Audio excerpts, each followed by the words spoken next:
Many of you, I am sure, are familiar with paper-based lateral flow test devices. The most commercially successful of those is the pregnancy test, shown on the right side of the figure. There are many more such test strips in the market for the detection of drugs of abuse, gluten in food, and many more. A typical structure of these devices is shown on the left side. On a plastic sheet, first there is placed a cellulose sample pad, followed by a membrane constructed of glass fibers. This is the conjugate pad, in which detection antibodies tagged with gold nanoparticles are dried. Following that is a nitrocellulose membrane, on which, on the test line, are immobilized capture antibodies, and on the control line are immobilized antibodies specific to the detection antibodies. Typical dimensions for these test strips are 5 millimeters wide by 5 centimeters long. In operation, a biological sample in fluid form is deposited on the sample pad and begins to flow by capillary action through the conjugate pad. The antigens in the sample, if there are any, conjugate with the detection antibodies, and this conjugate then proceeds to flow over the test line, where the antigens are captured by the capture antibodies, thus congregating the nanoparticles, and a visible color develops. The test strips are easy to use, they are autonomous, they are low cost, and they're highly portable, and do not require any power for their operation. Their limitation is that they can only handle one reagent, so they cannot perform more complex assays. Polymer-based lateral flow devices overcome this limitation because they can manipulate the flow of a number of reagents. A typical architecture of such a system is shown in this figure. The system consists of a plastic disposable microfluidic chip, which contains a number of microchannels within it. In these channels are stored the various reagents needed for a particular protocol. The slugs of reagents are separated by air gaps. In the center of the chip is located a test site that is functionalized with capture antibodies. After the sample, in liquid form again, it is loaded into an input port. The chip is inserted into a box containing a number of electromechanical valves, a pump, an optical sensor, a microprocessor, a radio receiver and transmitter, and other electronics. The operator then starts the test through a command on the box or via a smartphone, and the various fluids are loaded to and pushed out from the test area in sequence according to a predetermined protocol. When the test is completed, the box communicates the results back to the phone or presents them on its display. Like the test strips, these devices are autonomous and portable. However, they have not been used successfully commercially yet, and this may be due to the fact that they require the operator has some training in order to use them. They do cost more and need power to run. The lateral flow device I will present today combines the ease of use and low cost of these paper-based test strips, but can manipulate several reagents so that, like the polymer-based systems, it can run more complex assays autonomously. A top view of one of our devices that can handle the 3 reagents is shown in this slide. It consists of a central channel that is similar in construction to the test strips I described previously. There is a sample pad, a conjugate pad, and a nitrocellulose membrane, and a waste pad that serves to absorb all the fluids. The device, however, has 2 additional inputs, one on the left and one on the right of the central channel. In these pads may be stored 2 reagents, whose flows are triggered by the sample fluid in a predetermined sequence. This short video demonstrates the operation of the device. In this figure, you will see the same device as before, rotated 90 degrees. First, the 2 reagents are loaded in the 2 pads and remain there until triggered by the sample fluid. The sample fluid will be pipetted onto the sample pad and you will see it flow down the central channel. After some time, the red fluid will begin to flow, and sometime after that, the dark green fluid will flow. The video is sped up 25 times. Its actual duration is about 12 minutes or so. You see the two reagents have been preloaded and are not flowing. Now you see the pipette reaching into the sample and loading a clear fluid onto it. This clear fluid begins to flow down the central channel by capillary action. You see that it is well past the test spot, and now the red fluid begins to flow and pass over the test spot.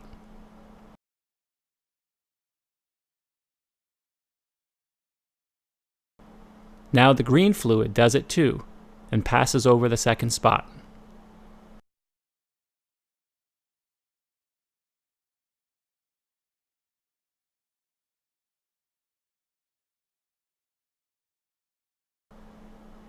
Now I will play the video, but I will not talk over it.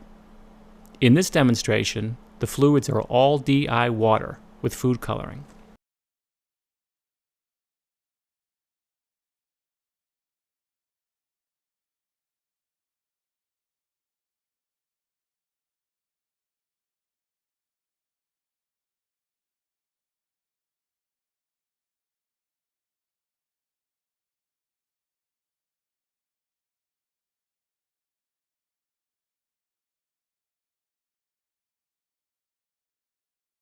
The reason the reagents remained on their respective input pads and did not flow until triggered is because beneath each one of them is a fluidic diode, or valve, fabricated in paper that blocked their flow. In the left side of this slide is a simplified cross-sectional view of the fluidic diode. It consists of two layers of paper, separated by a double-sided tape. In the tape is punched a hole, and in that hole there are two discs, both made out of paper. The hydrophobic disc has been soaked in a solution which renders its fibers hydrophobic, but remains porous. The hydrophilic disc is infused with tween 20 surfactant. A symbol of our paper-based microfluidic valve is shown to the right side of the slide. In operation, if the fluid approaches the diode from the forward direction, it dissolves the surfactant, which goes into the hydrophobic area and renders the fibers hydrophilic again. If the fluid approaches from the reverse direction, it faces a hydrophobic region and cannot penetrate it. However, unlike electrical diodes, once the diode is bridged, it now allows fluid flow in both directions. So, the reason the red and the green fluids in the video could not flow was because underneath each pad was a diode, as shown in this figure.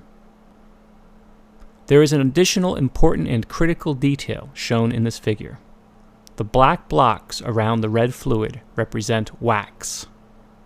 In real devices, this wax is deposited on the paper in the desired pattern by an inkjet-like commercial printer, and then the paper is heated to drive the wax through its thickness. This forms a solid hydrophobic barrier. This is the reason the red fluid in this figure is contained and does not spread laterally. The other point I made while showing the video is that the reagents are triggered by the sample fluid. This is demonstrated in the figure. At time equal to 0, a drop of red fluid is loaded on the top or reverse side of the diode and remains there. From the bottom side, a green fluid approaches, which dissolves the surfactant and begins to render the hydrophobic region hydrophilic, allowing the green fluid to penetrate throughout the diode and bridge it, thus triggering the flow of the red fluid. The two mix, resulting in a yellow color. The next step is to demonstrate that the device can autonomously conduct an assay that requires more than one reagent. For that, we selected to do an enzyme-linked immunosorbent assay, or ELISA. In this assay, the antigen is rabbit IgG, dissolved in buffer. Detection antibody is monoclonal mouse anti-rabbit IgG, tagged with enzyme alkaline phosphatase. The capture antibody is a monoclonal mouse anti-rabbit IgG, and the substrate is BCIP NBT. The first step is to immobilize the capture antibodies on the nitrocellulose membrane by placing a drop of solution containing the monoclonal mouse anti-rabbit IgG and letting it dry, thus forming the test spot. This is followed by a blocking step that is performed on the nitrocellulose membrane, the conjugate pad, and on the input pad to prevent nonspecific binding, as well as to prevent the loss of the antigen. As the sample flows past the conjugate pad, the antigens conjugate with the detection antibodies and flow past the nitrocellulose membrane. The wash solution is activated next, and it flows past the test spot and the rest of the nitrocellulose membrane to remove any of the detection antibodies with ALP enzymes that are not already attached to a capture antibody. Finally, the substrate is activated to flow. It interacts with the enzymes immobilized at the test spot, producing the colored precipitate, which is detected. In this slide, I am showing one of the chips we fabricated to conduct this assay. In the right side is a top view of the chip, and is similar to what I have shown previously. On the left side is an exploded view of the device. It contains 2 layers of filter paper, onto which channels have been defined by the wax. The black regions are where the wax has been deposited and melted into the paper. The white regions are the channels and consist of virgin cellulose paper. There are 2 layers of double-sided tape. In the middle tape layer, a number of holes have been made. The 4 in the center is where the 4 diodes are formed, all facing upwards. The small hole in the back is filled with cellulose paper and serves to form a short between the sample pad and the top layer, and the delay or trigger channels in the middle of the paper. The square hole in the left side forms another short between the waste pad on the top and the blotting paper on the bottom of the stack. It serves to absorb all the fluids. The top paper also has 2 cuts in it. One is covered by the conjugate pad and the other by the nitrocellulose membrane.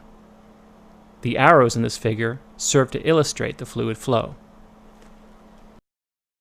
I have drawn an equivalent circuit diagram of the device to explain its operation and how it autonomously conducts the immunosorbent assay.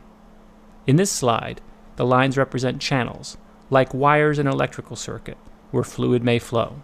As I mentioned earlier, in the conjugate pad, we have dried the detection antibodies, which are tagged with ALP enzymes. These antibodies are free to move. In the nitrocellulose membrane, we have formed a test spot, which consists of immobilized capture antibodies. To conduct the assay, first, the wash solution is loaded onto the wash inlet, and the substrate is loaded onto its respective inlet. Both of these solutions remain in place, as pointed out earlier, because beneath each of them is a diode, V1 for the wash and V3 for the substrate, that prevent their flow. When the sample is loaded onto its inlet, some of it flows down the central channel and over the test spot, where it picks up the detection antibodies and brings them over the test spot to form a sandwich. Note that diodes V2 and V4 prevent the sample solution from flowing towards the wash or substrate inlets. Now back to the sample inlet. You see that a portion of the sample flows in delay channel 1. When this fluid reaches diodes V1 and V2, it bridges them, allowing the wash to flow towards the central channel and over the test spot and remove any excess detection antibodies tagged with ALP. The delay channel, as you can imagine, is drawn long enough so that the sample fluid has time to pass the test spot before the wash is activated. After the sample fluid and wash have passed the test spot, a portion of them flows into delay channel 2, where it turns on diodes V3 and V4, now allowing the substrate to flow over the test spot and create the colored precipitate. In a final device, the housing holding the device will also have receptacles into which the wash and substrate solutions will be held, so that the user will only have to load the sample in its inlet for the assay to begin.